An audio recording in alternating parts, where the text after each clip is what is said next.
This is a test. This station is conducting a test of the emergency broadcast system. This is only a test. James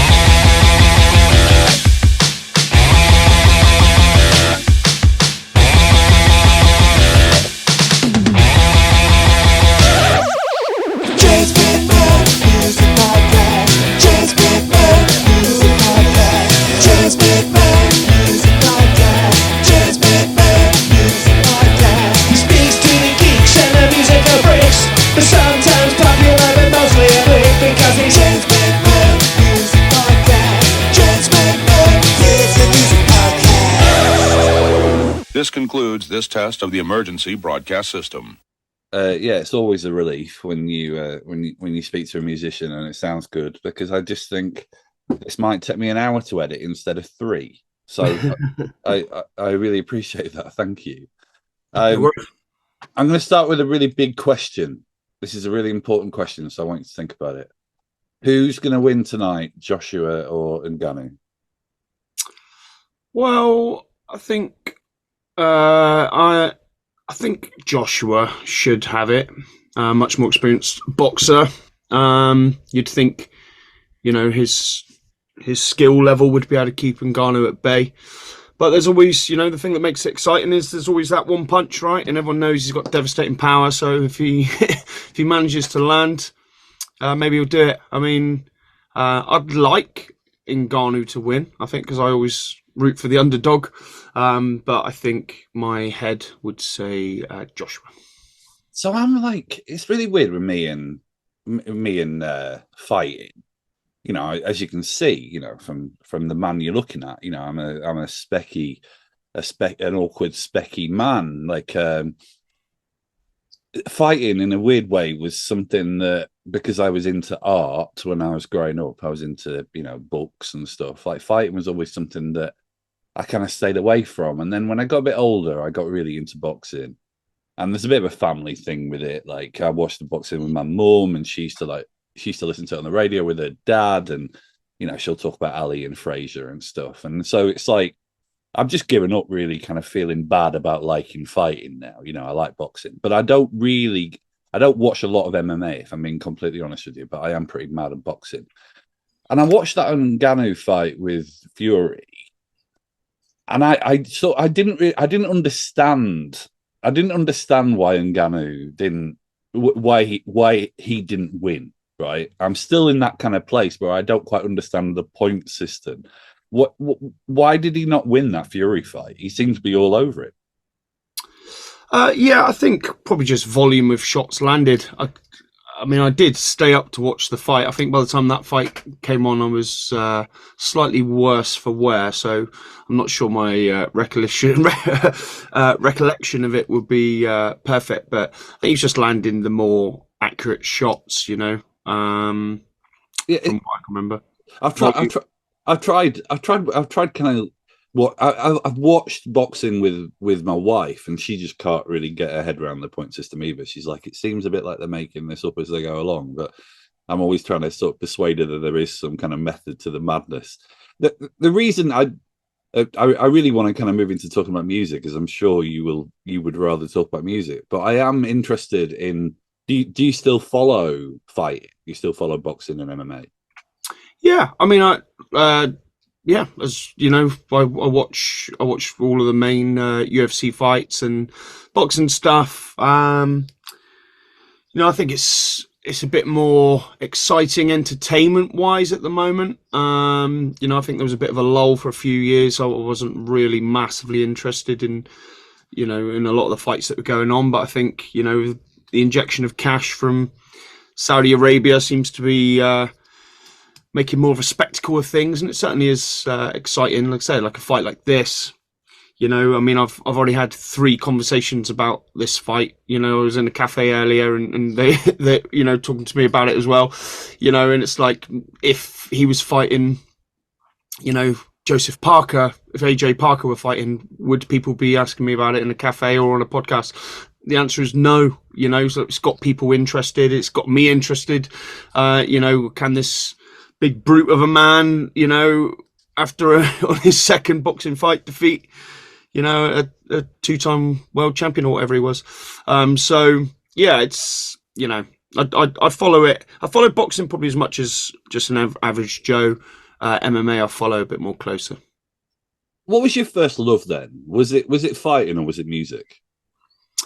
Well, probably happened around the same time, really. I started playing guitar when I was like 5 years old, and I started watching Bruce Lee and Jean-Claude Van Damme films around about the same age. So, they're both like a big part of my life growing up. I did karate and stuff like that, moved on to kickboxing in my teens, all the way like growing up. So I was always interested in martial arts, and in my late teens, I got into Muay Thai, like Thai boxing. And then MMA started to explode. The Ultimate Fighter started coming out, and it was shown on like the Bravo TV channel, and it really got a lot of started getting a lot of interest in the UK. And then I started watching it, thinking like, oh, I wouldn't mind a go at this. So I started doing a bit of grappling, and then it just kind of went on from there, really. Your dad was a fighter, right? No, Dad was a musician. Okay, I've got confused. Yeah, so he was my first guitar teacher. He played in bands. He was an amazing vocalist. He was a great guitar player and a great bass player too. And I used to go and watch his band, and that's kind of what got me started. Yeah, I was reading you talking about your dad today, and I lost my dad 18 months ago. So I always I don't know. I just kind of I'm drawn towards people who are sort of members of that shitty club. Did you lose your dad when you were about 26? Did you say?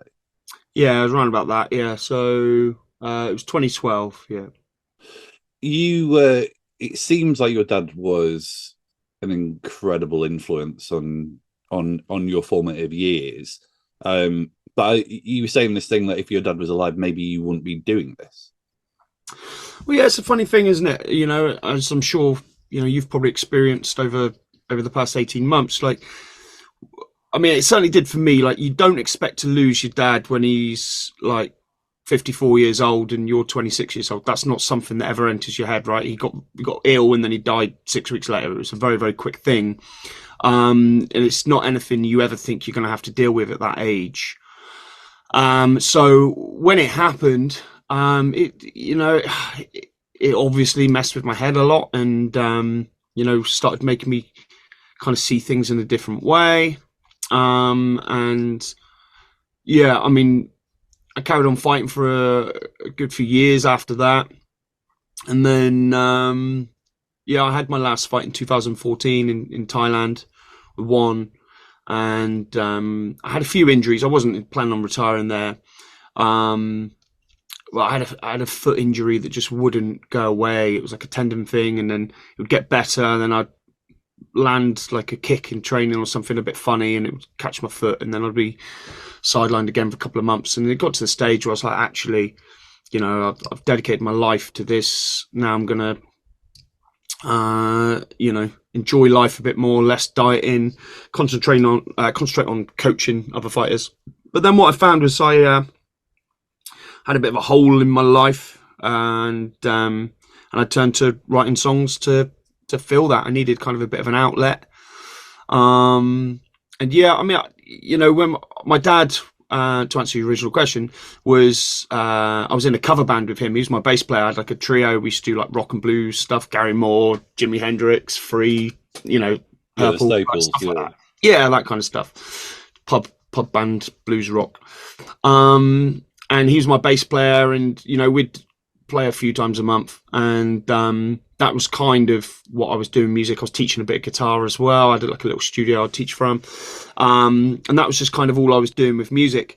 And my point with saying like I probably wouldn't have done it if he was still alive is that I was very comfortable with music. That's just what it was to me. It was like, well, I get together with my dad and my mate on the drums, and we do a few gigs a month, and that's just all music was to me.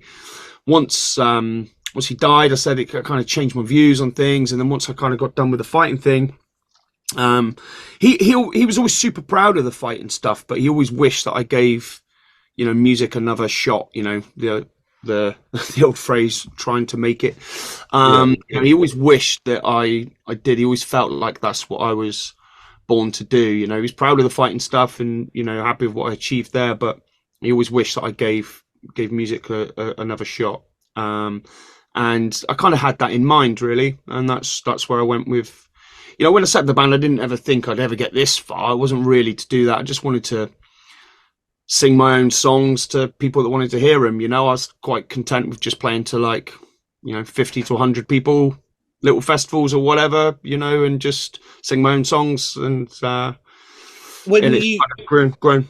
When you said that it made you think about things in a different way, do you mean like mortality? Do you mean like the, sort of the precious of how precious life can be?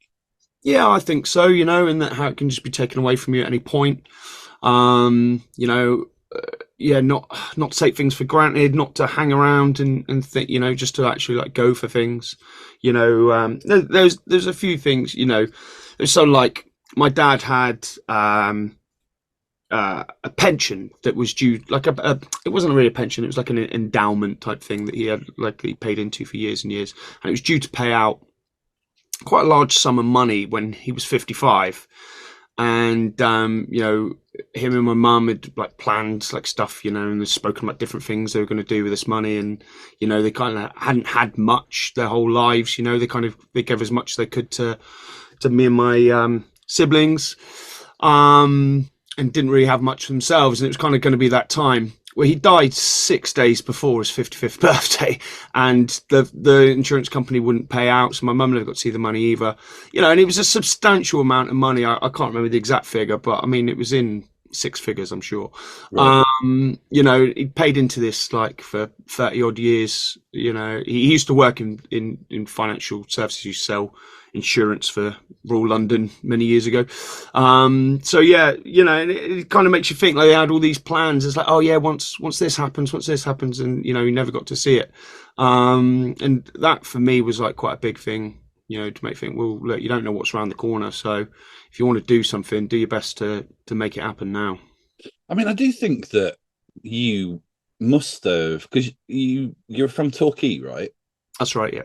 Yeah, I mean, no disrespect to Torquay, because I'm from Doncaster, so I'm not it's not like I'm talking from the summit of my gilded castle, but I've been to Torquay, right? Torquay's got some challenges. Mm-hmm. To become a fighter of some renown, and then a musician who is is just signed to an iconic label, and a label which is a real recent history and tradition of picking acts that blow up, for want of a better term. Earache have really cemented themselves almost with I don't want to say a second act, because it's almost like a third or fourth at this point, but they're a label that we used to be known for just releasing noise records, and now they've become real sort of almost talent scouts. For you to kind of go from Torquay to where you are now, there's got to be something in you that maybe existed even before having these realizations about life. That there's got to be some kind of fire in your gut, or some kind of drive to make the most of life. Yeah, for sure. I mean, I've always liked to think of myself as a hard worker. I've always if I decide I want to do something, I throw myself at it 110%, and I've been like that with anything I've ever done. Some things haven't worked out, some things have, just the way it goes. But yeah, it's I think, well, what you're touching on, Torquay is the arse end of nowhere, right?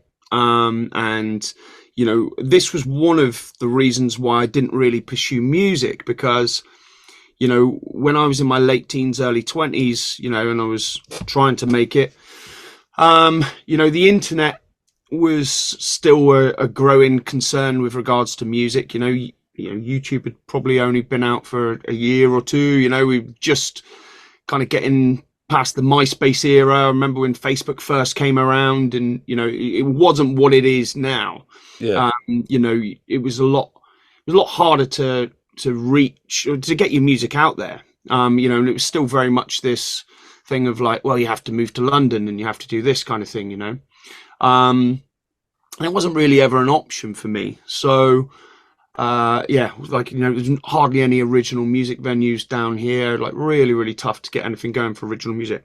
But on the flip side, because it's a coastal town and lots of tourism and things like that, the cover band scene is huge. You know, when I was 18, 19, I was doing like 4-5 nights a week, like with my band, and I was doing some solo gigs too, and earning like pretty decent money. I know bands that are still getting paid the same amount now as I used to get paid with my band when I was, like, you know, you're talking like 20 years ago now. You know, I'm 38 right. Yeah.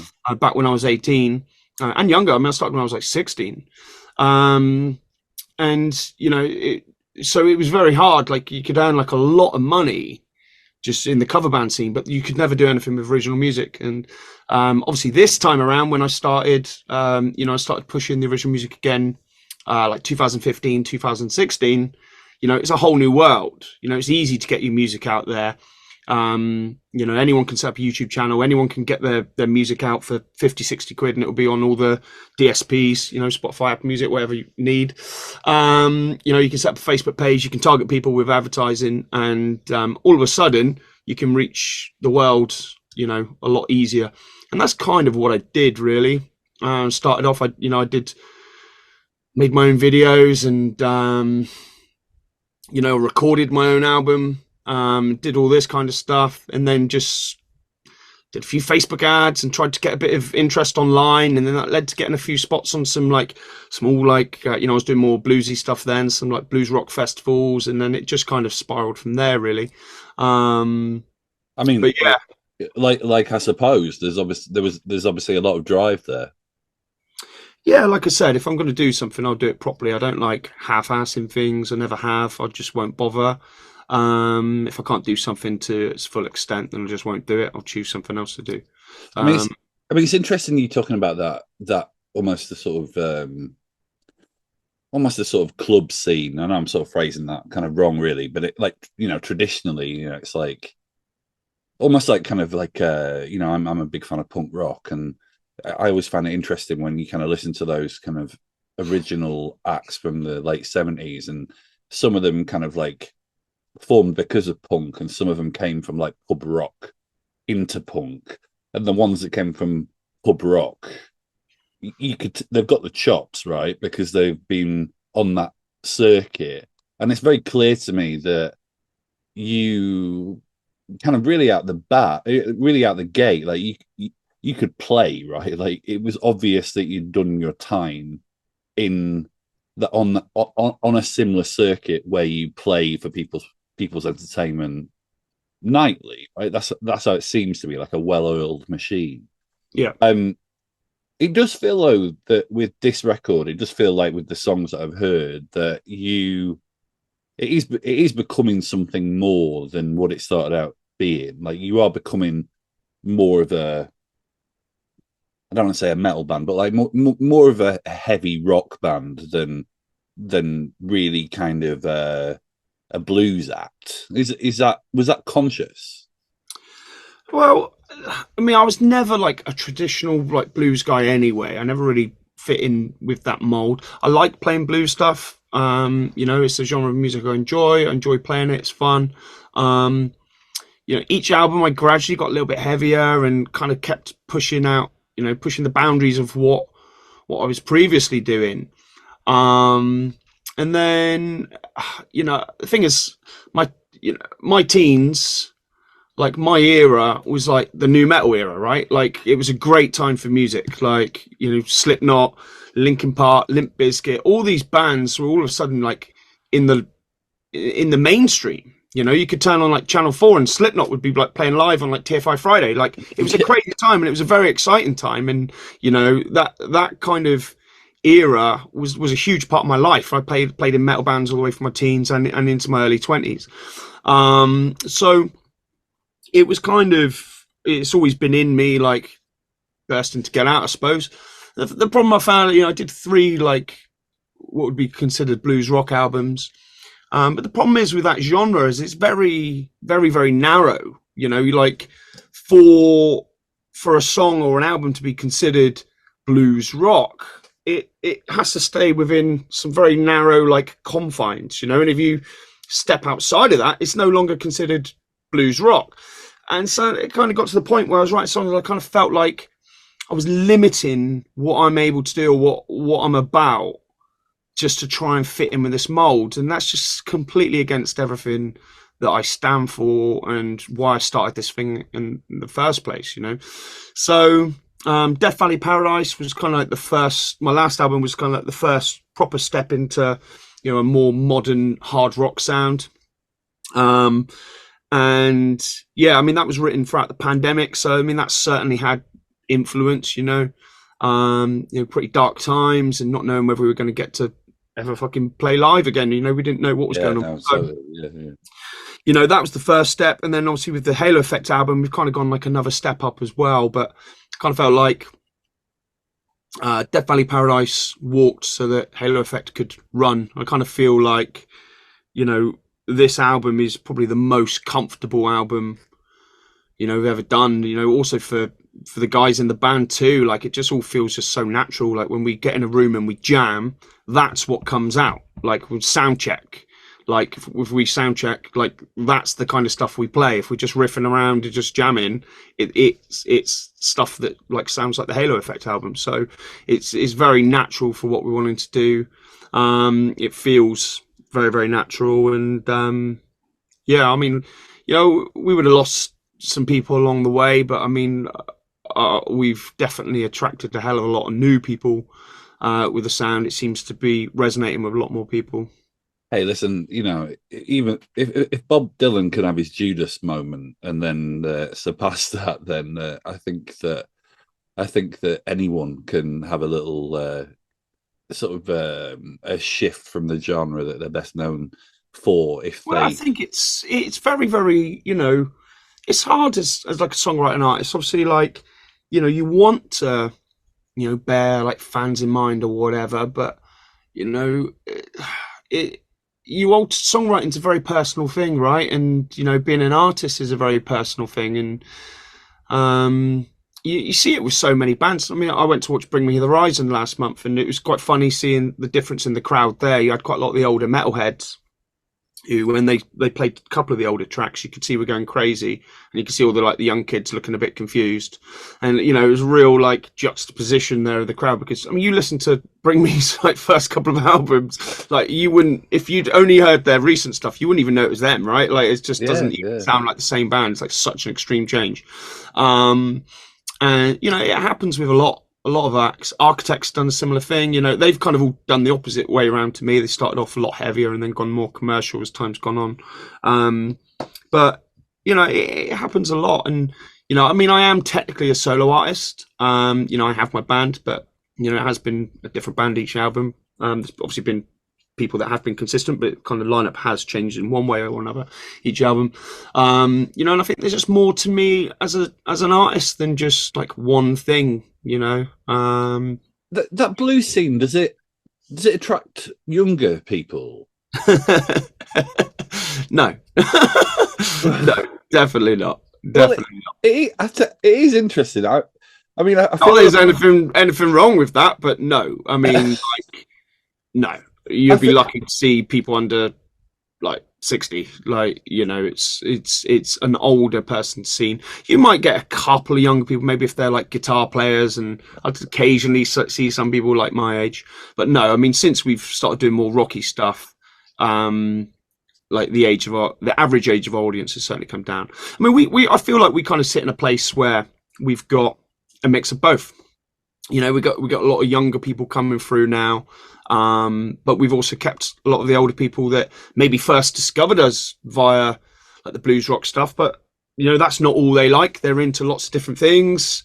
You know, they're just a fan of good music, and they've followed us all the way, and it's great to see. Like, I'm not ageist in any way, shape or form, but you know, it is nice to see people closer to my own age, and you know, people that, you know, grew up in a similar time as me or whatever, you know, listen to the same stuff when they're younger, and they'll appreciate the influences there. Yeah. Absolutely. And I also feel at this point, I need to say, if anyone from Torquay listens to this podcast, I wasn't taking the piss out of Torquay. I'm telling you now, if any, like, you speak to anyone in Torquay, like the place, the thing is with Torquay, right? It's it's beautiful when the sun's shining. There's a lot of nice areas, and there's a lot of places that, you know, my wife and I will take our dog out, and we're like, do you know what? We're pretty fucking lucky to live in a place. Yeah. But then you walk a mile up the road, and you're like, fucking hell, like you're dodging zombies. You know, it's a problem with seaside towns in general. Totally, right? totally. Blackpool. I mean, I don't want to stop just slagging off different towns now, but if anyone from Blackpool listens to my podcast, stay with us. But yeah, you know, it's a problem with seaside towns. You know, a lot of the town is built upon the tourism industry, right? And then, you know, UK tourism isn't what it used to be because low cost airlines and things. You know, you get a holiday in Spain, guaranteed sunshine, a lot cheaper than coming and staying in Torquay for a week. So which one are you going to choose? You know, the high street's dying. Torquay high street's just dead. I mean, it's like more boarded up shops than open shops. Yeah, so I mean, it is a shame. There is a problem. There's a real drug problem, and you know, yeah, it's really complicated as well. Like because I did a piece for Vice probably about a decade ago now about homelessness in Southend, and I spoke to a load of homeless people who, you know, like live in horrendous lives, and when they talked about why they ended up in Southend, because no one there was from Southend. Like a lot of it was like the authorities that in some cases it was like, if I'm going to be homeless, I'm going to be homeless by the sea, right? Makes sense. Of course. But in some cases it was that the authorities that would be providing benefits and trying to support people and get them off drugs and get them living happier, healthier lives, they were so overstretched that they would just be pushing people further and further and further away from the center of the country to the coast. So almost the people who were homeless or addicted to drugs that were living in coastal towns had actually they'd been pushed there almost kind of not by design but by lack of resource. So, but I think, and I've heard similar things. Yeah, I think similar things. Yeah, I think the reason I was saying this though really was I just don't want to lose this important Torquay demographic from my podcast listeners, but also just, you know, having grown up in a crappy town, I'm very conscious of how dismissive or arrogant or elitist it might sound for someone to be like criticizing another crappy town. It's more like yeah, it's just what it is. I mean, the main problem with Torquay and making it as a musician is it's just so far away from everything. You know, growing up watching music. You know, like so I have no. You know, okay, there'll be people that can't travel or whatever due to medical reasons or whatever. I should imagine the number's actually pretty low. But when people whinge online about, oh, why aren't you playing in my town? I think, like, I love that tweet. I grew up like in Torquay, like no bands, like barely any bands ever came down here. You know, so I grew up going to Bristol, going to London, and I still do it now. I still like, and okay, yeah, I'm able to do that, and you know, there will be people out there who are maybe not able to travel. But, you know, I think that the number of complainers that are actually in that situation the percentage is probably quite low. What was your tweet when you announced your UK tour? I can't remember. I say a lot of shit. I can't remember. It was I think it was something like, I always slag off Bolton and Regis. I've never even been there, but it's just a place. It's just because it's a funny name. I can't remember. It probably would have been something about me. No, it was something about if you see these dates and your town or city isn't listed, and you have a problem with that, print this advert out, screw it up, right. Shove it up your arse. Yeah, that sounds. I've said a few things like that. Yeah. No, I was all for it. Like the amount. But you know, it makes me laugh. Like, because like, you know, recently we've got a tour and we've announced some in-stores, and for whatever reason there isn't a Yorkshire date on there. I don't know why. I don't book the dates. I don't book in-stores. I have nothing to do with that whatsoever. I have maybe like a final okay on things, but I don't sit down. You know, I'm not the one ringing around going, "Hey, can we play it?" Like, it's just that's not how the music industry works at this level. So. You know, and do you know what? I don't care where I play. Like, I don't like it. Honest, like people get like really caught up in their own towns and stuff. But like, to be fair, like, we have great gigs everywhere. Like, you know, as long as Yeah. the venue's cool, I care more about whether the stage and the lighting and the PA is good. Like, you know, we fill rooms wherever we go. Every night's like a good night. Do you know what I mean? I don't go, oh, actually, do you know what? I don't want to play in that city because I thought the people in the room were shit. Like, we've never been in that situation. Do you know what I mean? We've had some gigs that are quieter than others, but I've never played in a town and thought, do you know what? I don't like the people from there. I don't want to go back there. That's never a thing. But people online seem to think that's what happens. You know, oh, what have you got against Yorkshire? Like, so actually, I started to say, yeah, I fucking hate the place. Don't want to go there. Like, do you know what I say now? No, I fucking hate it. Like, what do you think? Why do you think the band isn't going there?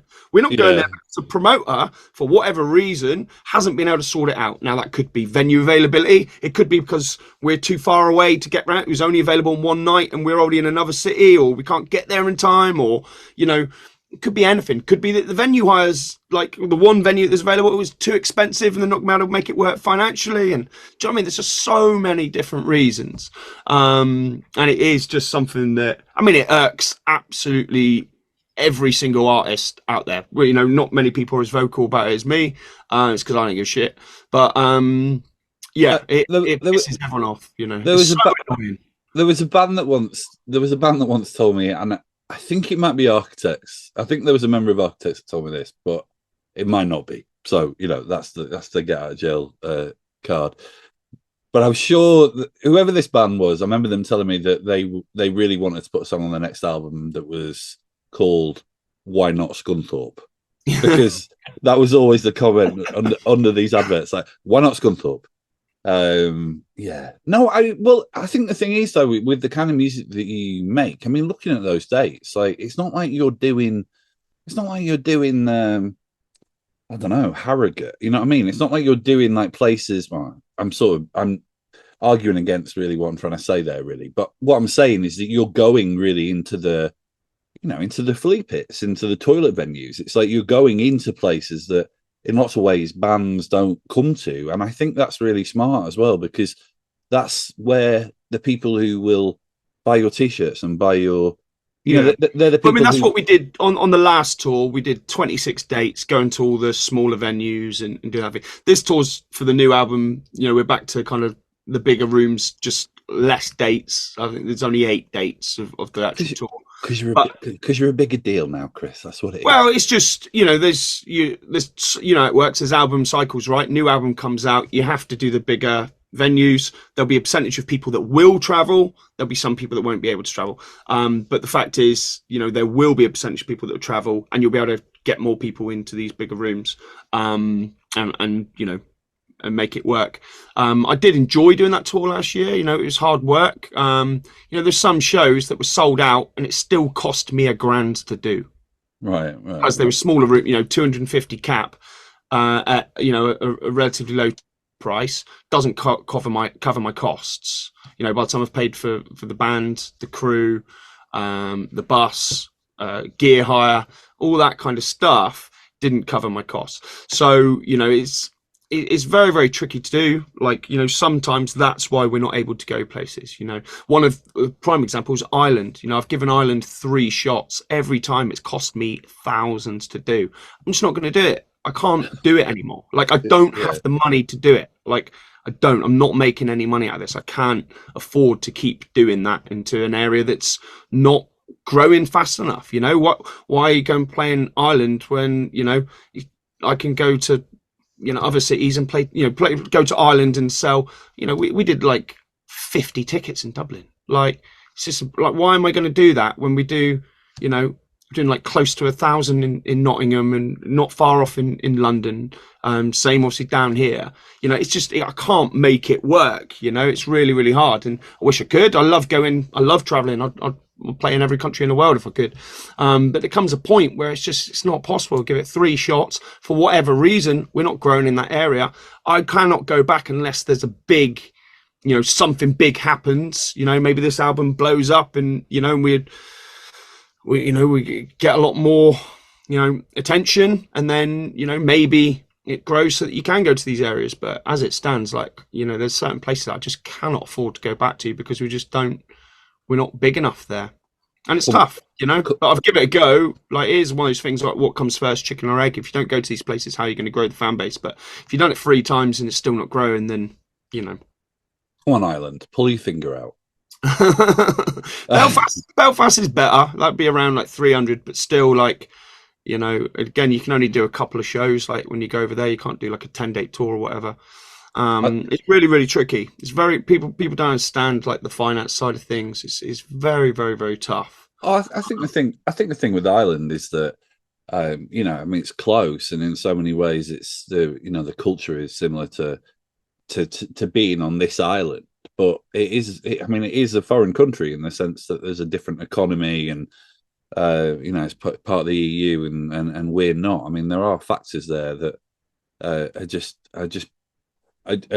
as complicated as going out into mainland Europe, you know. So, I mean, it's a really expensive place to live as well. Like, it's crazy. Every time I go to Ireland, I just feel very, very, very poor. I mean, I love going over there. I love both the north and the south. And hopefully we'll be able to do it, but it just gets to the point where it's just like, I can't physically afford to do it anymore. What about Scunthorpe? Scunthorpe. Do you know, we've never played Scunthorpe. I'm not even sure I know where it is.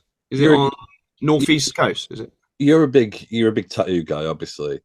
I went to interview a band in a tattoo parlor in Scunthorpe years ago, and the guy that ran the tattoo parlor that I got talking to, we were talking about tattoos. So I've got a few tattoos, and we were talking about tattoos, and he was like, "Oh, check this out!" And he showed me his arm, and he had a tattoo of the World Trade Center on fire on his arm.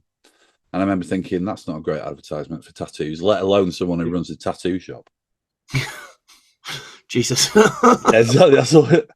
I'm pleased I shared that story, but I also think it's very good that you didn't say anything to it. The record is out. Is it April 12th? That's right, yep. Amazing. Well, listen, I will look out for when you hit London, and also I will look out for if you ever get to Scunthorpe. I think that the people of Scunthorpe will enjoy that an awful lot. Ireland, pull your finger out. It's been very nice speaking to you, Kris. Yeah, you too. Cheers, mate. Take care of yourself.